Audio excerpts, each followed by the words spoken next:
दोस्तों नमस्कार। हम सभी प्रकार के बिजनेस की बात करते हैं, लेकिन कई बार हम जातिवादी के आधार पर बहुत सारे बिजनेस छोड़ देते हैं। हमें सारे बिजनेस करना चाहिए, क्योंकि बिजनेस मिस बिजनेस। हम अगर सोचते हैं कि हमारी जाति ऊंची है और हम ये बिजनेस नहीं करें, तो पहले तो मैं आपको बिजनेस के बारे में बताऊं, फिर मैं आपको जाति के बारे में बताऊंगा। आजकल एक बिजनेस और है जो बहुत कम लागत से और बहुत अच्छी कीमत पे और भारत सरकार ही पूरा माल खरीदती है। वो होता है सूअर पालन। सूअर पालन जो होता है वो बहुत बहुत प्रॉफिटेबल होता है। 40% नेट प्रॉफिट उसका होता है। उसमें भारत सरकार ने सब्सिडी भी 30% तक दी है। वो MSME में भी आता है। दूसरा, वो 90 डेज के अंदर बहुत प्रॉफिटेबल हो जाता है, क्योंकि उसका वजन बहुत तेज़ी से बढ़ता है। दूसरा, वो जो सूअर पालन जो करते हैं, ये सूअर पालन ज़्यादातर भारत सरकार खरीदता है। क्यों? क्योंकि ये बॉर्डर पे जाता है, ये हमारे जवानों के लिए जाता है। आपने कई बार देखा होगा कि बॉर्डर पे जहाँ जवान रहते हैं वहाँ की जो तापमान है -38 डिग्री तक चला जाता है। आपको पता है फ्रीज जो होता है 50 डिग्री से तक रहता है, लेकिन उसमें बर्फ़ के डल्ले जम जाते हैं।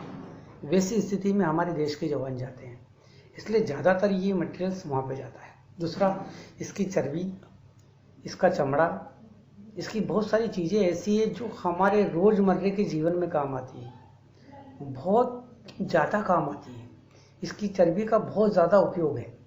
दवाई में सबसे ज़्यादा उपयोग होती है। सांस की बीमारी हो, बहुत सारी ऐसी बीमारी है जो इनके उससे ही ठीक होगी, वरना ठीक नहीं होगी। ऐसी बहुत सारी बीमारी। तो इसमें दूसरा, लागत बहुत कम है। आपको चारों तरफ से 10 फीट ऊंची वॉल बनानी है, छोटे छोटे 2 शेड बनाने हैं, कचरे टाइप के 2-3 अंदर आपको टैंक टाइप के बना देना, कच्चे कच्चे, जिसमें वो लोड मार सके, पानी में लड़ हो सके, इस टाइप के। और जब हाट बाजार लगता है, हाट बाजार जब उठ जाता है और वहाँ की जो बची हुई सड़ी गली सब्जी, टमाटर, आलू, बैंगन, वो उनका लिए आहार होता है। होटलों में और ढाबों में और रेस्टोरेंटों में ये जो गंदगी निकलती, जो गंदा खाना, जो बच ज़्यादा खाना, बासी खाना, खराब खाना, ये उनका भोजन होता है। दूसरा, उसमें काम करने वाले लोग भी इजी मिल जाते हैं। सीपर्स लोग जो होते हैं बहुत इजी आपके यहाँ काम, तो उसमें आपको सिर्फ इन्वेस्टमेंट करके ऑफिस में पैसे गिनने, इसके अलावा आपको वहाँ जाने की भी आवश्यकता नहीं पड़ेगी। इतना ईजी ये बिजनेस है। और सब्सिडी बहुत ज़्यादा है। बेचने का टेंशन नहीं है, क्योंकि सब भारत सरकार ले जाती है, हमको बेचना ही नहीं है। दूसरा, ये जो आपके गांव में वगैरह में या नगर के अंदर सूअर देखे, ये सूअर वो नहीं होते हैं। वो सूअर सफ़ेद होते हैं, बड़े होते हैं और साफ़ सुथरे होते हैं। आपने कभी मिलिट्री की खेप जाते हुए नहीं देखी होगी। आप मिलिट्री की खेप जाते हुए देखिए, वो सूअर बहुत सुंदर होते हैं, साफ़ सुथरे होते हैं, जंगली सूअर जैसे होते हैं, वो भूरे कलर के होते हैं, इसलिए उसमें ज़्यादा गंदगी नहीं होती। दूसरी, गंदगी तो साला हम अगर बात करें कि आदमी सूअर खा जाता है, ये जाग मार के खा जाता, तो फिर आदमी से बड़ा गंदगी तो कोई है ही नहीं। तो हम बात गंदगी की न करते हुए हम बिजनेस की बात करें। दूसरा, उसमें 40% प्रॉफिट है। 40% किसी भी धंधे में नहीं। और मानसिक टेंशन बिल्कुल नहीं, टेंशन बिल्कुल नहीं। 3 लोग ही उसकी देख रेख कर सकते हैं। पानी फेंक दिया, वही गंदा पानी पीते हैं, उसी में लोड लगाते हैं, सड़ी गली चीज़ें अच्छी चीज़ें वो खाएंगे भी नहीं, सड़ी गली चीज़ें खाएंगे, और उसी से उनका वजन बढ़ता है और वो दिन भर खाते हैं। और ख़ास बात ये कि पेमेंट सुरक्षित है, सब भारत सरकार लेती है, तो पेमेंट आपका सुरक्षित है। उस पेमेंट को आप आराम से ले सकते हैं। अब बात करते हैं जातिवाद की। मैं बहुत सारे ब्राह्मणों का नाम बताऊँगा जिसने लगाया है ना। जैन लोगों ने भी लगाया है। आज शहर के अंदर जाते हैं तो जूते की दुकान सब लगाते हैं।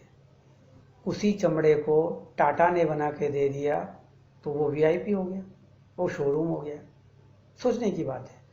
वही सुअर है तो आपके लिए गंदगी, बिजनेस के लिए कोई गंदगी नहीं होती दोस्तों। दूसरा, आज व्यक्ति जब बचपन में पैदा होता है, टीका लगना शुरू होता है। आप पता करिए टीका कहाँ से बनता है, नहीं मालूम, पता करिए।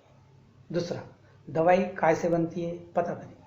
अगर हमारे जीवन में पैदा होने के 1 मिनट बाद मांस मछली स्टार्ट हो जाएगी शरीर में आने के लिए, तो फिर हम से बच ही नहीं रहे। तो फिर हम जातिवाद की बात ना करके बिजनेसवाद की बात करेंगे। दूसरा कि अगर ये सब चीज़ें नहीं होगी तो हम स्वस्थ भी नहीं रहेंगे, क्योंकि हमारे लिए भी कंपलसरी है दवाई गोली वगैरह, इसलिए इसका हम विरोध नहीं कर सकते, है ना, इसका सहयोग कर सकते। एक छोटा सा उदाहरण और मैं आपको दे दूंगा जिससे आपको पता चल जाएगा। मरे हुए जानवर की हड्डी या अदर्स हड्डियां पीसने के बाद जो पेस्ट तैयार होता है वो हमारी हड्डी जुड़ने का सबसे बड़ी दवाई बनती है। कोलगेट कैसे बनता पता करिए। बहुत सारी चीज़ें जो पढ़े लिखे वैज्ञानिक रूप के जो बंदे होंगे उनसे आप कंफर्मेशन ले सकते हैं। इसलिए किसी चीज़ से नफरत मत करिए। हाँ, अगर आप खुद वो काम नहीं कर सकते हैं तो आप कर्मचारी रखिए, उसके संबंधित कर्मचारी आपको मिले, लेकिन इस रोजगार को आप करिए। इस रोजगार में बहुत ज़्यादा प्रॉफिट है और बहुत कम लागत है और बहुत कम रिस्क है और बेचने का टेंशन बिल्कुल नहीं है। दूसरी चीज़, बहुत सारी देखरेख करने की आवश्यकता बिल्कुल नहीं है। इसलिए यह बहुत इजी, सबसे सरल और सबसे सस्ता, सबसे सुंदर है। अगर आप चाहें तो हम आपका इसमें सहयोग कर सकते हैं। एक चीज़ मैं बार बार लोगों से बोलता हूँ कि कंसल्टेंट से संपर्क बहुत ज़रूरी है। कंसल्टेंट के बगैर चल नहीं सकता। इसलिए कोई भी बिजनेस डालें, कंसल्टेंट की फीस 2%, 3%, पेपर सहित 4%, इससे ज़्यादा नहीं होगी, लेकिन वो 10% का प्रॉफिट आपको करके जाता है। इसलिए आपको कंसल्टेंट की आवश्यकता बहुत ज़रूरी है, इसलिए आप कंसल्टेंट जरूर रखें। मेरे वीडियो को सब्सक्राइब करें, बेल बजाएं, शेयर करें, बार बार मेरा निवेदन है, जिससे और लोगों को पता हो। मैं ये नहीं कहता कि मैं ही कंसल्टेंट बहुत सारे हैं, लेकिन कंसल्टेंट से संपर्क अवश्य करें। जय भारत।